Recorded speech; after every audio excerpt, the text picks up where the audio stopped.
Well, let's continue the discussion now with the Premier of New Brunswick, Blaine Higgs. Premier, thank you for taking the time this evening. You're very welcome.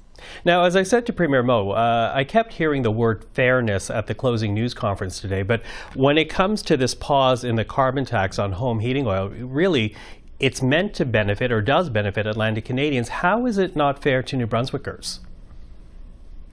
Well, I mean, I think it does benefit Atlantic Canadians. We know that there was a kind of a situation here and where we're high content of oil in our heating homes in all of our Atlantic provinces.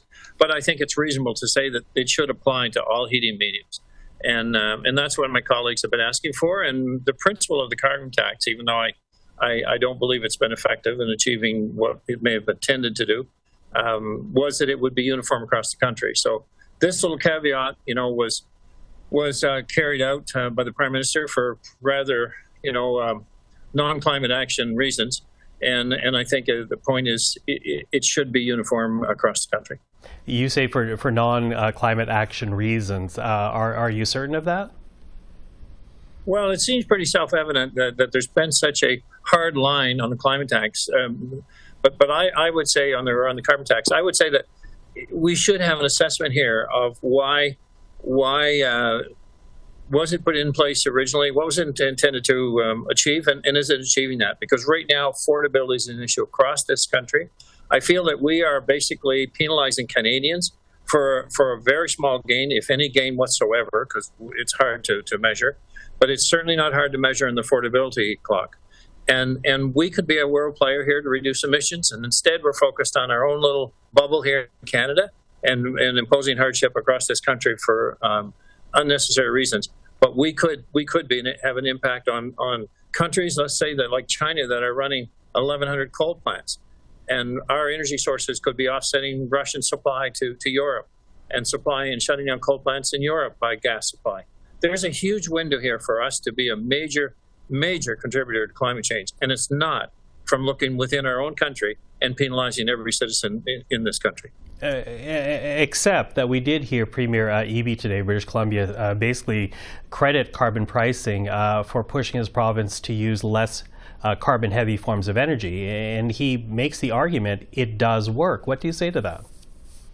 Well, my point would be this. If he thinks that climate change is going to happen in Canada, if we become carbon neutral in Canada at 1.5% of world emissions, it will have no impact on the emissions and the issue that we have across the globe on world emissions. If you look at major emitting countries like China, like India, like the U.S., I mean, they're focused on industry and not on the people. And they're, in the case of cheap energy, China is focused on coal because it's cheap energy. In the case of the U.S. and reducing emissions, they're focused on industry making those changes. They're focused on technology. They're not focused on penalizing the average consumer. And that's what we do. And I'm sure both Quebec and BC, they have revenue that's coming in on this program that they've had for some time, and they don't want to lose that revenue. But I'm saying right now in our country, we have an affordability issue that's been created by federal policies, and it needs to be corrected. And we need to think bigger on emissions that we can actually have a major impact on across the globe. Now, as you're speaking right now, it occurs to me that when you look down the table, it does seem that the provinces with the biggest beef on the carbon tax are still Alberta, Saskatchewan, Ontario, and New Brunswick. Has this suspension on home heating oil tax, is that just resurrecting old concerns here, though?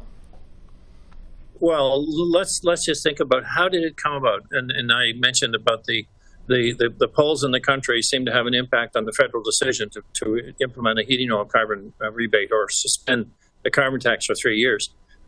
So all of a sudden, climate change doesn't become such a big issue because the polls are down. Now, I would say that the issue here really, again, is let's do an analysis of what the carbon tax is doing. Let's have a scientific look at the impact we can make in the country. And that's my point, is that we're thinking too small here. And we're not going to solve it unless we get world momentum here on climate reduction and climate emissions reduction. It was noted during the closing news conference that the Prime Minister has not called for a First Minister's meeting in quite some time. Will the Premiers invite him to a meeting to talk about the issue of taxation and the carbon tax regime in general? Yes, I'm sure we will. And it was also about infrastructure as well, because we're seeing more and more projects that are being unilaterally picked in different communities within our respective provinces, and basically bypassing the provincial government. That's not how the system is supposed to work, and that's what the other point made today, that we will look at legislation, kind of collectively across this country, but it will emulate legislation that already exists in Quebec. Quebec government negotiate for the province, and then they deal with the funding models throughout the province. But we're seeing more and more of the federal government going direct to municipalities, and that was the point that was being made. Premier Higgs, really appreciate the time as always. Thank you for this. You're very welcome. Have a good evening.